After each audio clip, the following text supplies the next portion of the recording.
Hello everyone, welcome to UGC Net Study IQ platform. Shimal this side, your paper 1 and paper 2 commerce faculty. आज का session बेहद important रहने वाला है उन सभी एस्पिरेंट्स के लिए जिन्होंने हाल ही में क्या है अपना नेट क्वालिफाई किया है या फिर जेआरएफ क्वालिफाई किया है या फिर जो ऑलरेडी भी कर चुके हैं और इस सर्च में है कि मैम कैसे हम नौकरी ढूंढ सकते हैं, कैसे असिस्टेंट प्रोफेसर बन सकते हैं, या जिन लोगों को पता है एपीआई स्कोर के बारे में हम कैसे एपीआई स्कोर को क्या है बढ़ा सकते हैं जिससे हमारे जो चांसेस है असिस्टेंट प्रोफेसर बनने के वो बढ़ सकते हैं। गारंटेड आप भी चाहते होंगे कि आपका जो स्कोर है वो आपके कॉम्पिटिटर से क्या है ज्यादा बने, है ना, और उनकी प्रेफरेंस उनको छोड़कर क्या है यूनिवर्सिटी या कॉलेज आपको चूज करे। तो ये कैसे किया जा सकता है, एपीआई स्कोर है क्या और इसको कैसे इंक्रीज किया जा सकता है, आज इस वीडियो में हम समझने वाले हैं कि होता क्या है, किन बेसिस पे क्या है आप अपने एपीआई स्कोर को क्या है कैलकुलेट करते हैं। अगर आपको लगता है कि ये वीडियो आपके लिए बिल्कुल सही है, don't forget to like this session and subscribe to our channel if you are new to this platform. बात करते हैं एपीआई स्कोर की, जिसका नाम क्या है, एकेडमिक परफॉर्मेंस इंडिकेटर, है ना, कि आपकी एकेडमिकली परफॉर्मेंस को क्या करता है, चेक करता है। अब इसके बेसिकली 3 क्राइटेरियाज आते हैं। वो क्या आते हैं, आपकी एकेडमिक स्कोर देखी जाती है, आपका टीचिंग एक्सपीरियंस देखा जाता है, और साथ ही में क्या है आपकी जो रिसर्च पब्लिकेशंस हैं वो देखी जाती हैं। अब एकेडमिक स्कोर में काफ़ी बच्चों को डाउट रहता है कि मैम हमारे 10th या 12th में मार्क्स अच्छे नहीं आए थे, क्या वो भी काउंट होते हैं? नहीं, यहाँ पे जो एकेडमिक स्कोर है वो आपका काउंट होता है फ्रॉम द ग्रेजुएशन, पीजी, आपका नेट है, जेआरएफ है, सेट है आपका, ठीक है, आपके पास पीएचडी है, एमफिल है, या फिर आपको कोई नेशनल अवार्ड या इंटरनेशनल अवार्ड्स मिले हैं उसकी बात की जाती है। तो कुछ परसेंटेजेस आते हैं, कुछ नंबर्स आते हैं। देन आपको टीचिंग एक्सपीरियंस के लिए भी क्या है 2 नंबर दिए जाते हैं for a year, for each year की मैं बात करूंगी। और रिसर्च पब्लिकेशन में भी क्या है आपको 2 नंबर मिलते हैं ईच रिसर्च पब्लिकेशन में। अब इसके कुछ अलग अलग क्राइटेरियाज है, वो यूनिवर्सिटी के लिए अलग रहते हैं और वो क्या है आपके कॉलेजेस के लिए क्या है अलग रहते हैं। ये जितना भी आपका एपीआई स्कोर है, एकेडमिक परफॉर्मेंस इंडिकेटर, ये बेस्ड है ऑन द यूजीसी रेगुलेशंस जो कब निकल कर आई थी, आपकी 2018 में निकल कर आई थी। आइए यहाँ पे मैं आपके साथ क्या है कुछ डेटा जो है वो शेयर करने वाली हूँ कि as per the UGC regulation 2018, 2023 में भी कुछ चेंजेस आए थे, पर उन्होंने यही बोला कि भाई इसी को आपने रेफर करना है, यही हमारा क्या है बेस आता है। तो अब देख सकते हो, criteria for short listing the candidates for interview for the post of assistant professors in universities. तो आप अगर सोच रहे हैं कि मैम हमारा पीएचडी नहीं है, तो डेफिनेटली पीएचडी वाले स्टूडेंट्स को ज्यादा प्रेफरेंस दी जाएगी, तो हमारा क्या फायदा हुआ। तो आप अपने जो एपीआई स्कोर्स है वो बढ़ा सकते हैं इन तरीकों से। तो यहाँ पे मैं आपको बेसिकली वेटेज बताने वाली हूँ कि कहाँ से क्या है आप स्कोर गेन कर सकते हैं। सबसे पहले अगर मैं बात करती हूँ, आपकी ग्रेजुएशन की बात की जाती है। अगर आपके 80% एंड अबव आते हैं तो आपको 15 नंबर दिए जाते हैं। अगर आपके 60 से 80% तक है तो 30 नंबर्स, 55 से लेकर 60 है तो 10, अगर 45 से लेस देन है तो भाई कुछ भी नहीं। आपको पता है कि 45% टू लेस देन 55% क्या आता है, 05, 5 नंबर क्या है आपको दिए जाते हैं। पोस्ट ग्रेजुएशन में अगर आपके 80% एंड अबव है तो आपको 25 मार्क्स है, 60 से 80 के बीच में क्या आता है 23 मार्क्स, और आपको पता है पीजी में आपको मिनिमम रिक्वायरमेंट क्या है 55% की आती है, तो ये उसकी बात की जाती है, दैट इज 20 मार्क्स की बात की जाती है। तो ग्रेजुएशन के नंबर जुड़ते हैं, कितनी परसेंटेज आई है, पीजी के भी परसेंटेज के हिसाब से क्या है नंबर जोड़े जाते हैं।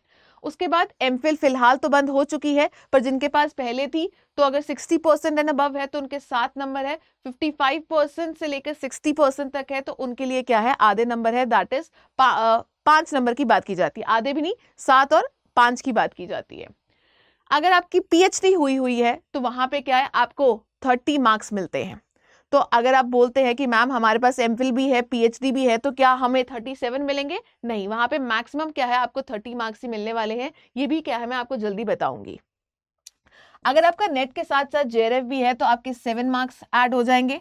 नेट में है अकेला तो 5 मार्क्स ऐड हो जाएंगे। अगर आपके पास सेट है तो आपके क्या है 3 नंबर जुड़ जाएंगे। आप बोलते मैम हमारे पास तो तीनों ही है, जेआरएफ भी है, नेट भी है, सेट भी है, तो क्या तीनों के नंबर जुड़ेंगे? नहीं, वहां पे भी क्या है मैक्सिमम 7 मार्क्स ही मिलेंगे। अगर आपकी रिसर्च पब्लिकेशन है तो हर पब्लिकेशन के लिए क्या है, आपको 2 नंबर मिलेंगे। ये देख लेना कि वो जो रिसर्च पब्लिकेशंस है वो पब्लिश होनी चाहिए पीयर रिव्यूड में और यूजीसी लिस्टेड केयर लिस्ट में, जो यूजीसी द्वारा रिकमेंडेड है वहां पे अगर लिस्टेड है तो आपको हर रिसर्च पब्लिकेशन के क्या है 2 नंबर मिलने वाले हैं। ये ध्यान दीजिएगा कि मैक्सिमम क्या है, आप 10 नंबर ही स्कोर कर सकते हो। मतलब अगर 5 रिसर्च पब्लिकेशंस आपने लिखी हैं तो 5 पेपर्स के क्या है आपको 2 नंबर मिलेंगे। तो यहाँ पे क्या है आप 10 मार्क्स अचीव कर सकते हैं। तो ये देखिए, एक तो अगर आपके पास पीएचडी नहीं है, आप कोशिश करिए आपके पास नेट या जेआरएफ होना चाहिए, तो वहां पे आप नंबर स्कोर कर सकते हो। दूसरा, अगर अभी तक आपने रिसर्च पेपर्स नहीं लिखे हैं, रिसर्च पब्लिकेशन के ऊपर वर्क नहीं किया है, तो यहाँ पे क्या है आप 10 मार्क्स क्या है स्कोर कर सकते हो, जो बाकी कॉम्पिटिटर से क्या है आपको थोड़ा सा अलग करेगा और आपको क्या है आगे की तरफ पुश करेगा। देन अगर आपको टीचिंग या पोस्ट डॉक्टरल एक्सपीरियंस है तो वहां पे भी क्या है आप मैक्सिमम स्कोर कर सकते हो, दैट इज 10 मार्क्स। हर साल का क्या है आपको 2 नंबर दिए जाते हैं। तो अगर आपको 5 इयर्स ऑफ टीचिंग एक्सपीरियंस है तो बेसिकली आप क्या है मैक्सिमम 10 स्कोर कर सकते हैं।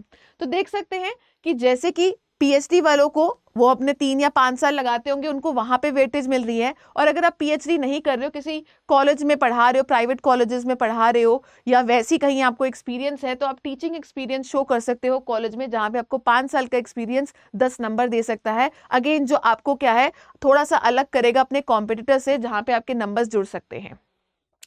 कहते हैं अगर आपको कोई अवार्ड्स मिले हैं इंटरनेशनल नेशनल लेवल पे तो क्या है 3 नंबर दिए जाएंगे, और अगर कोई स्टेट लेवल पे है तो आपको एक्स्ट्रा 2 नंबर्स भी दिए जाएंगे।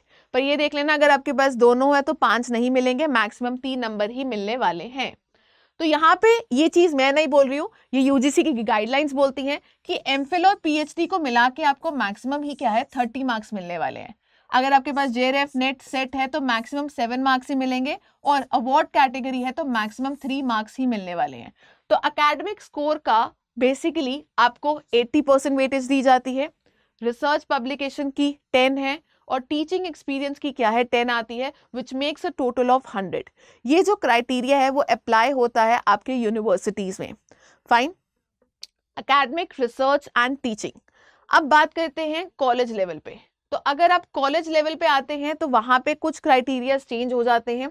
तो यहाँ पे आप देख सकते हो इन कॉलेजेस, तो यहाँ पे अगर 80% एंड अबव है 21 की बात की जाती है, 60 से 80% है तो 19 मार्क्स की बात की जाती है, 55 से 60 है तो 16%, और अगर 45 से 55% के बीच में है तो 10 मार्क्स क्या है आपको दिए जाते हैं। पोस्ट ग्रेजुएशन में 80% and above 25 marks, 23 marks, and less than 60 basically 55 से 60 के बीच में है तो 20 नंबर क्या है आपको दिए जाते हैं। सो यहाँ पे आप देख सकते हो एमफिल के लिए 7 और 5 ही रहता है, वो सेम है। पर यहाँ पे जो पीएचडी के नंबर है वहां पे 30 थे यूनिवर्सिटी में, यहाँ पे क्या है 25 कर दिए गए हैं, राइट। अगर आपके पास नेट है, जेआरएफ है, विद जेआरएफ तो 10 मार्क्स है, नेट के लिए 8 है, सेट के लिए क्या है 5 मार्क्स किए हैं। रिसर्च पब्लिकेशन में यहाँ पे 6 मार्क्स कर दिए गए, वहां पे एज सच क्या थे 10 मार्क्स थे।